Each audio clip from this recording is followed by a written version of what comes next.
Grand magical സർക്കസിന്റെ ഈ വേദിയിലേക്ക് ഒരിക്കൽ കൂടി സ്വാഗതം. അയ്യോ അമ്മേ. അയ്യോ ഈ മനുഷ്യൻ എന്നെ തല്ലിക്കൊല്ലും. നാളെ ഒന്ന് ഓടി വരണേ. എനിക്ക് തോന്നുന്നത് നമ്മുടെ ഈ ടെന്റിന്റെ അപ്പുറത്ത് താമസിക്കുന്ന പപ്പേട്ടനാണെന്ന്. പപ്പേട്ടനും അവിടെ എല്ലാ ദിവസവും ഇതാ രാത്രി ആയി കഴിഞ്ഞാൽ പുള്ളി കുടിച്ചിട്ട് വന്നിട്ട് ആ ചേച്ചി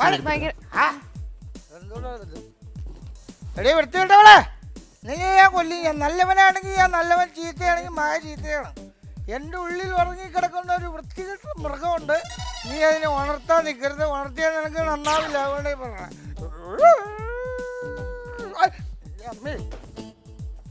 ചേട്ടാ അത് അടയും.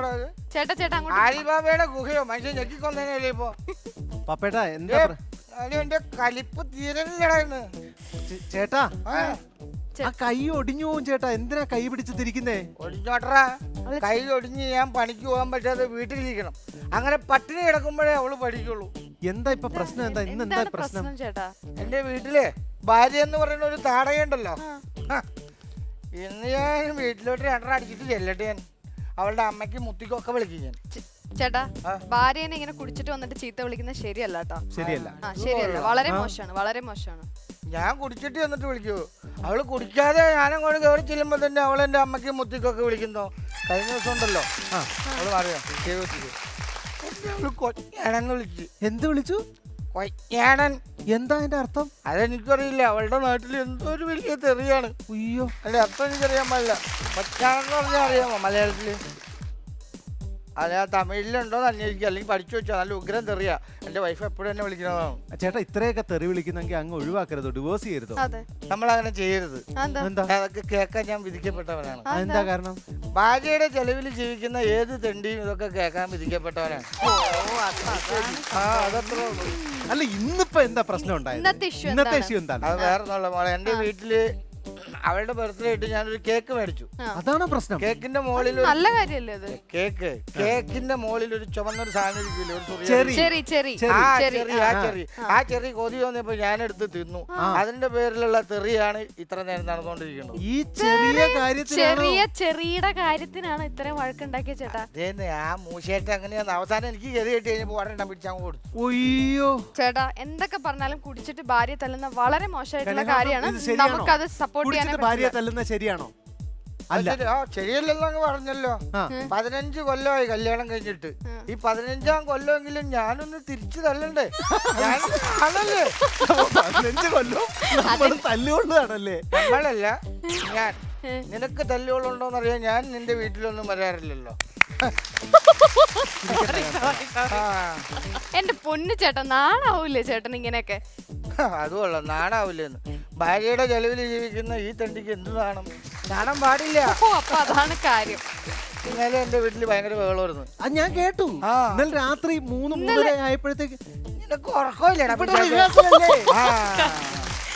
ആ ബഹളം കേട്ടിട്ട് നമ്മള് റിഹേഴ്സൽ. അതല്ല, അവക്ക് ഭയങ്കര ആഗ്രഹം മൃഗങ്ങളെ കാണാൻ പോണം. ഇവിടെ സർക്കസിലുണ്ടല്ലോ. ഇവിടെ വന്നാ പോരെ? അവക്ക് ഭയങ്കര നിർബന്ധം. ഇവിടെ വന്നെങ്കിൽ ടിക്കറ്റ് എടുക്കണ്ടേ, കാശ് കൊടുക്കണ്ടേ?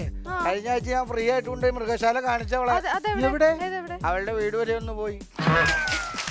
അവളുടെ വീട്ടുകാരെ കാണും. അവളുടെ അമ്മയെന്ന് പറഞ്ഞുണ്ടല്ലോ കറക്റ്റ് ഹിപ്പോപ്പൊട്ടാമസ് ആണ്.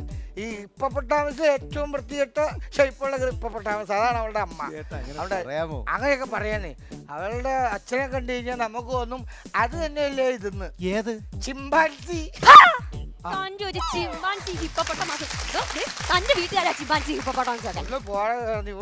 ഇവളുടെ വീട്ടിലേക്ക് കയറി ചെല്ലുമ്പോ തന്നെ വാതിക്കെ ഒരു ഗ്രൈൻഡർ മെഷീൻ ഇരിപ്പുണ്ട്. അതായത് ഏത് നേരം ചവച്ചോണ്ടിരിക്കണ ഒരു അമ്മാമ്മ. നമ്മൾ താമരശ്ശേരി ചുരമൊക്കെ കയറുമ്പോ റോഡ് സൈഡില് മുടിയൊക്കെ നരച്ചിട്ട് കുരങ്ങന്മാരിരിക്കില്ലേ, അതുപോലെ ഇങ്ങനെ ഇരിപ്പുണ്ട്. അതാണ് വീട്ടുകാരെ എങ്ങനെയാ തല്ലായിരിക്കും ഇവളെ. എന്റെ പൊന്നു കലേഷ്. എന്തോ അല്ല സാറേ, ഇങ്ങനെ എന്നെ പൊന്നു പോലെ നോക്കാന്ന് വന്നിട്ടാ ഞാൻ എന്റെ കുടുംബത്തിൽ നിന്ന് ചാടി പോകുന്നത് അറിയോ? അപ്പൊ നിങ്ങള് പ്രേമത്തിലായിരുന്നല്ലേ? അങ്ങനെയൊക്കെ പറ്റിപ്പോയി. ഇതെന്താ ഏട്ടാ ഇപ്പൊ ഇതെന്താ കാണിച്ചത്? ഇതെന്താണ് നാളെ കൊണ്ടൊരു കളം വരച്ചേടാ ഞാനിപ്പോ അവിടെ നിലത്ത് കിടന്നത് തട്ടിത്തെറിപ്പിച്ചിട്ട്. ചേച്ചി കഥ പറയും അല്ല ഞങ്ങൾക്കത് കേൾക്കാൻ ഇൻട്രസ്റ്റ് ഉണ്ടായിരുന്നു. അല്ലേ കലേഷ്? കണ്ണി കണ്ടവരെ ഒളിച്ചോടി പോയ കഥ കേൾക്കാൻ എന്തോ ഇൻട്രസ്റ്റ്. പറഞ്ഞോളൂ. ഞങ്ങൾക്കേ 2 നില വീടായിരുന്നു. ഇവർക്ക് 2 നില വീടായിരുന്നു, പക്ഷെ വീട്ടുകാർ ഒരു നിലയിൽ എത്തിയിട്ടുണ്ടായിരുന്നില്ല. ഒന്ന് മിണ്ടാതിരിക്കാവോ? ചേച്ചി പറയും ഞാൻ മോളത്തെ നിലയിലായിരുന്നേ. അവിടുത്തെ ജനലിൽ ഈ സാരി കേട്ടിട്ട് അതിൽ കൂടെ ഞാൻ ഒരു വിധത്തിലാ കഷ്ടപ്പെട്ട് ഞാൻ താഴെ എത്തിയത്. ചേച്ചി എന്ത് പണിയാ കാണിച്ച? ആ സാരിയുടെ കെട്ടം കഴിഞ്ഞിരുന്നെങ്കിൽ ഉള്ള ഒരു അവസ്ഥ ആലോചിച്ചു. അതഴിയില്ല. എന്താ? അതിന്റെ അറ്റത്തെ എന്റെ അച്ഛനും അമ്മയും നല്ല ടൈറ്റ് ആയിട്ട് പിടിച്ചിട്ടുണ്ടായിരുന്നു. മനസ്സിലായില്ലേ? ഇവളുടെ തന്തയും തള്ളും കൂടി മനോഹരമായിട്ട് ഈ കെട്ടാച്ചെറുക്കിന് എന്റെ തലയിലോട്ട് കെട്ടി വെച്ചു. അതാണ് സംഭവിച്ചത്. ചേച്ചി കല്യാണം കഴിഞ്ഞു വന്നപ്പോ അമ്മായിയമ്മയും മരുമോളും എങ്ങനെയായിരുന്നു? അതില് ഞാൻ പറയാലോ, ഈ ചേട്ടൻ ഒരു കാര്യം എന്നോട് പറഞ്ഞോളൂ, ഈ നിമിഷം വരെ ഞാൻ അനുസരിച്ചിട്ടുണ്ട്. എന്താ കാര്യം അത്? കാര്യം പറഞ്ഞു കഴിഞ്ഞാൽ അവിടെ അമ്മ മാത്രമേ ഉള്ളൂ. കല്യാണം കഴിഞ്ഞു ചെല്ലുമ്പോ പിന്നെ എല്ലാ മരുമക്കളും അമ്മായിയമ്മമാരും പറയത്തില്ലോ എനിക്ക് ആ തള്ള ഇഷ്ടമല്ല, അതുകൊണ്ട് നമുക്ക് വേറെ മാറി താമസിക്കാം, അങ്ങനെ ഒന്നും പറയില്ലെന്ന് ചേട്ടൻ എന്നോട് പറഞ്ഞു. ഈ നിമിഷം വരെ ഞാനിത് പറഞ്ഞിട്ടുമില്ല. ഇത്രയും നല്ല ഭാര്യയല്ലേ ഏട്ടാ? ഈ നിമിഷം വരെ അവള് ഞങ്ങൾ മാറി താമസിക്കണമെന്ന് പറഞ്ഞിട്ടില്ല. ആ അമ്മേനെ എങ്ങോട്ടെങ്കിലും മാറ്റി താമസിപ്പിക്കാനാണ് ഇവള് പറയണത്. അങ്ങനെ പറഞ്ഞു? അല്ല അത് അങ്ങനെ പറഞ്ഞോളൂ. അങ്ങനെ പറഞ്ഞേടി. അങ്ങനെ നമ്മളെ അമ്മമാരെ അങ്ങനെ തള്ളി പറയാമോ? ഒരിക്കലും പാടില്ല. അമ്മമാരെന്ന് പറഞ്ഞിട്ടുണ്ടെങ്കിൽ പുണ്യമാണ്.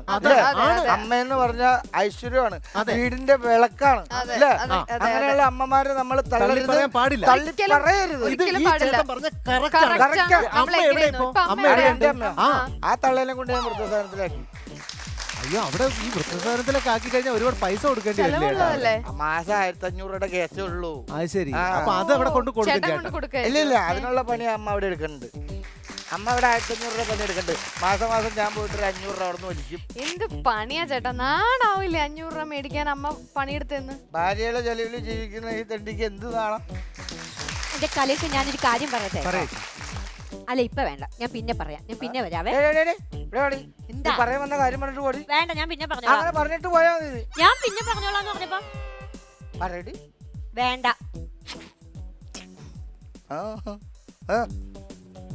എന്താ എന്താന്ന് വാർത്തക്ക് പോവാ പറയട്ടെ. എന്താ ഏതെങ്കിലും ഒരു വരലുമ്പോ തൊട്ട് എന്തിനാ ചോദിക്കാം. എന്റെ ചക്കരയല്ലേ തൊട്ട് ചേച്ചി? ചേട്ടൻ പറഞ്ഞല്ലേ? നീ തൊട്ടു. അപ്പൊ നീ പറയാൻ വന്നത് നിന്റെ കാമുകൻ സുരേഷിനെ കുറിച്ചാണല്ലേ? ഈ മറ്റേ കാമുകൻ രാജേഷ് മേശ്രി പഠിക്കണേ, അവനെ കുറിച്ചായിരുന്നു. എന്റെ ദൈവമേ, ഇങ്ങനെ വീണ്ടും തുടങ്ങി മുടിഞ്ഞ സംശയം. നിങ്ങൾ ഈ പറയുന്ന സുരേഷ് നമ്മുടെ വീട്ടിൽ വരും, കാര്യം ശരിയാ, പക്ഷെ അതൊരു ചെറിയ പയ്യനല്ലേ? അതെ, ചെറിയ പയ്യനാണ്. നിങ്ങളൊരു കാര്യം മനസ്സിലാക്കണം. നാഷണൽ പെർമിറ്റ് ലോറിയും വോൾവോ കാറും ബെൻസ് വണ്ടിയും ടിപ്പർ ലോറിയും ഒക്കെ ഓടുന്ന അതേ വഴി കൂടിയല്ലേ നാനോ കാർ ഓടുന്നത്. അപ്പൊ അവൾ ആ വിധത്തിൽ കേട്ടല്ലോ സുധേ, എനിക്ക് മടുത്തിയാടെ കൂടെയുള്ള ജീവിതം. അല്ല ചേച്ചി, അങ്ങനെയാണെങ്കിൽ കുറച്ച് നാൾ എങ്ങോട്ടെങ്കിലും പോകാൻ പാടില്ല ചേച്ചിക്ക്? ഇങ്ങനെ പോയി കഴിഞ്ഞാൽ ഞാൻ എങ്ങോട്ടെങ്കിലും ഇറങ്ങി പോവും. ആരോടൊപ്പം? എവിടെ പോവാനാ പരിപാടി? ഊട്ടിക്ക് വിട്ടോടി, നല്ല തണുപ്പാ, വിട്ടോ. എന്റെ കൃഷ്ണ. ആരുടെ കൃഷ്ണൻ? എവിടെയുള്ളവനാണ് ഈ കൃഷ്ണൻ? എന്താണ് നീയും അവനും തമ്മിലുള്ള ബന്ധം? എവിടെ വെച്ചാടി ഇവര് തമ്മിൽ പരിചയപ്പെട്ട എവിടെ വെച്ചാണ്? അതെ, ഇവള് ദൈവത്തിന് വിളിക്കുള്ളൂ, ഭഗവാൻ കൃഷ്ണൻ. അതായത് 16,008 ഭാര്യമാരെയും കെട്ടി ജീവിക്കണ ഭഗവാൻ കൃഷ്ണനെ ഇവള് വിളിക്കുള്ളൂ. സീതയെ മാത്രം കെട്ടി മര്യാദാ പുരുഷോത്തമനായിട്ട് ജീവിക്കുന്ന രാമനെ എന്താ ഇവള് വിളിക്കാത്തത്? എന്താണ് വിളിക്കാത്തത്? രാമനെ വിളിക്കുന്നത്. ഒരു കാര്യം ഞാൻ പറയാം, നിങ്ങൾക്ക് ഇയാളുടെ സ്വഭാവം അറിയാൻ വയ്യാത്തോണ്ടാ ഇനി രാമനെ പറയണം, പിന്നെ ഇയാളെ അതി പിടിച്ച് ഇയാളുടെ അഭ്യാസം. ഇതൊന്നും ഉണ്ടാവില്ല ചേച്ചി, അതിൽ തീരുന്ന പ്രശ്നമാണ്. ഇവിടെ സോൾവ് ചെയ്തിട്ട് നിങ്ങൾ സന്തോഷമായിട്ട് പ്രേമത്തിന്റെ കാര്യമൊക്കെ പറഞ്ഞപ്പോ ഇദ്ദേഹത്തിന്റെ മുഖമൊക്കെ വന്ന് ചേച്ചി മാറ്റി പറഞ്ഞേരും. രാമാന്ന് വിളിക്കുക വേണോ? ഞാൻ ക്ഷമിച്ചു. ഇനി നമ്മൾ തമ്മിൽ യാതൊരു പ്രശ്നമില്ല കേട്ടോ. നീ രാമനെ വിളിച്ചു. നിങ്ങൾ ഇത്ര നിർബന്ധിച്ചത് കൊണ്ട് മാത്രം. എന്റെ രാമ എന്നാ ചേച്ചി അവിടെ ഇല്ല, ഞാൻ കൊണ്ട് വരട്ടെ. പോണവട്ടി എന്നിട്ട് ഞാനില്ലാത്തപ്പോ ആടാ. ഇനിയിപ്പോ ഒന്നും നോക്കാനില്ല, ഇവളുമായിട്ടുള്ള ജീവിതം ഇനി മുന്നോട്ട് പോവില്ല. നിങ്ങളോട് രണ്ടുപേരോട് ഞാനൊരു 100 വട്ടം പറഞ്ഞതാ എന്നെ കൊണ്ട് രാമാന്ന് വിളിപ്പിക്കല്ലേന്ന്. എന്റെ കുടുംബം കുളം തൊടിയപ്പോ രണ്ടിന് സമാധാനമായല്ലോ. കാണിച്ചു തരാ ഞാൻ കേട്ടോ. പപ്പേട്ട പോവല്ലേ പപ്പേട്ട. പപ്പേട്ട സത്യമായിട്ട് ഞാൻ ആരും വിളിക്കില്ല. എന്റെ അയ്യപ്പനാണ് സത്യം, ഞാൻ ആരും വിളിക്കില്ല പപ്പേട്ട. പുതിയ ബന്ധം അയ്യപ്പൻ ആരുടെയാണ്? അയ്യോ, എന്നെ തല്ലിക്കൊല്ലുന്ന ആരെങ്കിലും ഒന്ന് ഓടി വരണേ. അയ്യോ.